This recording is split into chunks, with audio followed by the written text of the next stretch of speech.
from 180 to 100, paano ba natin pababain yung blood sugar mo? Gagawin natin tong 5-minute exercise na gagawin immediately after eating.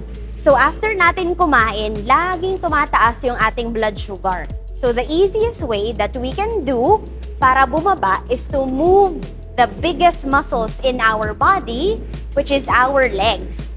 Ang paggagalaw kasi ng legs, kahit ganito lang kasimple, mas mabilis natin ma-absorb ang blood sugar. So kahit ganito lang ang ginagawa natin, mapapansin mo if you're using the CGM, bumababa siya. So let's just continue doing this exercise continuously for 5 minutes para bumaba yung ating blood sugar. So while walking, usually what I'd like to do is always name 3 things that you are grateful for. The first thing that I am grateful for is being able to teach you guys how to lower the blood sugar easily, diba? So wala tayong intense na ginagawa. There are many ways that we can do it nang hindi nahihilo. So easy lang. At madalas siguro tinatanong nyo, Doktora, hindi ba ako magkakaroon ng appendicitis pag ginawa ko to? Hindi. Okay? So ako nga, nagkaroon ako ng appendicitis. Nakaupo lang naman ako nun. Diba? So ngayon, wala na akong appendix. Hindi siya related sa walking after eating. So ganito yung gagawin natin for 2 minutes, and the next exercise, may bago tayong gagawin. So let's continue doing this. Ayan. So we have 20 more seconds to do this. Ita-time natin to. Huwag kang tatamarin, huwag kang hihingalin. Gagawin lang natin to ng 5 minutes total. Ayan. So how are you guys feeling? Feeling good? Feeling pinagpapawisan? Feeling great? Ayan, I love it. Nice to hear from you guys. Tuloy-tuloy lang natin siya. Ayan. The next exercise na gagawin natin is to move our arms. Same yung leg. Okay? Same yung leg na gagalaw dun sa side ng arms. So this will also teach you coordination. So tuloy-tuloy lang natin. Kahit nasa work tayo, pwede natin tong gawin tuloy-tuloy so that your blood sugar stays stable. Yan. Tuloy-tuloy. 2 minutes lang natin to gagawin. So don't be shy. Gawin natin to sa workplace. Ayain mo lahat ng mga kasama mo sa work. Gawin nyo to after snacking. Gawin after lunch. Gawin din natin after dinner. Gawin din natin after breakfast. Kahit nga gawin mo to every hour, walang mangyayaring masama. The more that you do this, the better. So, gagawin lang natin to for the next 2 minutes. Okay? Hindi kailangan hingalin. You can do this at your own pace.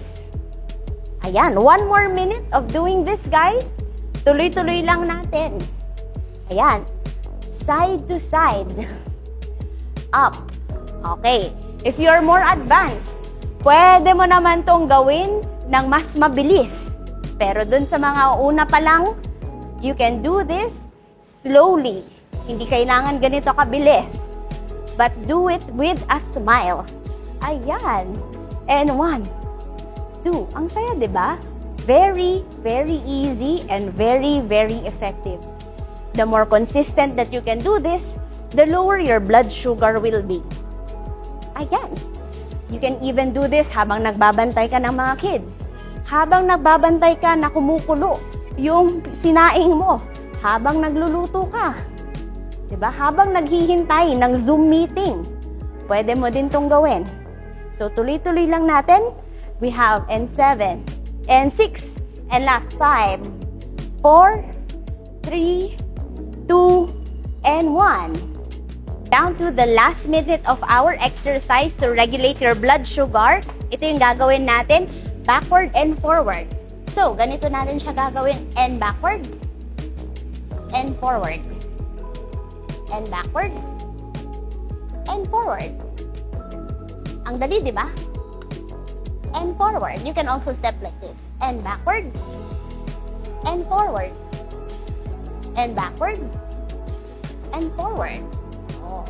So what we're doing is we want to circulate the entire blood dun sa ating, nalilito na siya. Backward. and forward. Yan. 30 more seconds, guys. And forward.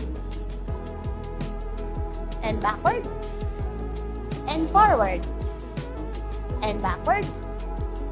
And forward. And backward. And forward. Last 10 seconds. And forward.